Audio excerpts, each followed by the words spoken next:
I'm Lindsey Vaala. I am a member of the Board of Governors of the DC Bar, and I'm a senior associate at Vincent & Elkins. I'm here today to talk with J. Newton Small, the author of Broad Influence, How Women Are Changing the Way America Works. So the legal profession tends to maybe make progress perhaps a little bit more slowly than some of the other industries. For example, the American Bar Association just recently, in the last couple of weeks, revised anti-discrimination language to say that honey was no longer appropriate in the courtroom. I mean, I think some of that is modernizing the law to be, consistent with practice, but it's interesting, right? And we're making progress on the courts, but then law firms tend to be considerably behind where the public sector is. And do you have any thoughts about kind of why law firms may be a little bit slower to have progress and what we can do about that? Sure. So there's a bunch of reasons why the private sector is lagging behind the public sector, and this applies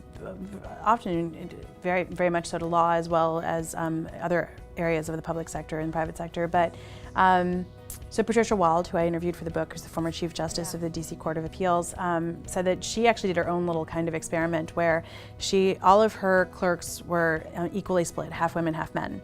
And she said almost all of her male clerks were in private practice, and almost all of her female clerks were in the public sector.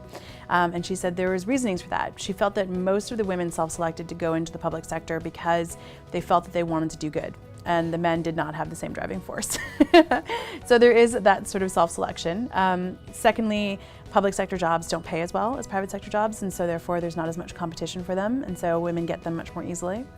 Third, public sector jobs have better unions than private sector jobs, and so there's better support systems there for when women take maternity leave or take breaks in their career. It's easier for them to on-ramp and off-ramp. Fourth, women find oftentimes in the public sector that it's an easier path especially if you're having children, because, for example, if you're running for office in New Hampshire, for example, it's the most representative democracy in our country. There are 300 members of the lower house, there are 400 members of the lower house that represent 3 million people in New Hampshire. So it's a very small leap from running for your school board to running for your state legislature. It's like literally the difference of representing like 100 more people.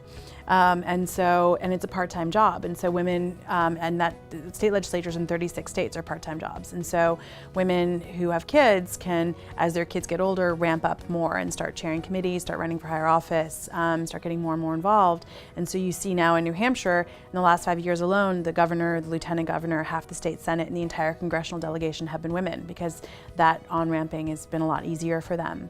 But I think the biggest reason, actually, that you see a lot more women in the judiciary and in the public sector is because they have different bosses. So generally speaking, in the private sector, your bosses tend to be older white men who are making all the selections on who's getting promoted or not. In the public sector, you have female voters. So women vote 10% more on average than men do, and they make up 53% of the electorate. So without winning the female vote, you cannot win an election, and they've swung every election since Ronald Reagan. So you have to show as a man that you're appointing women, empowering them, that you're bringing them with you in your cabinet and other places. And so that's why you have 35% of the federal judiciary, as appointed by presidents, are women.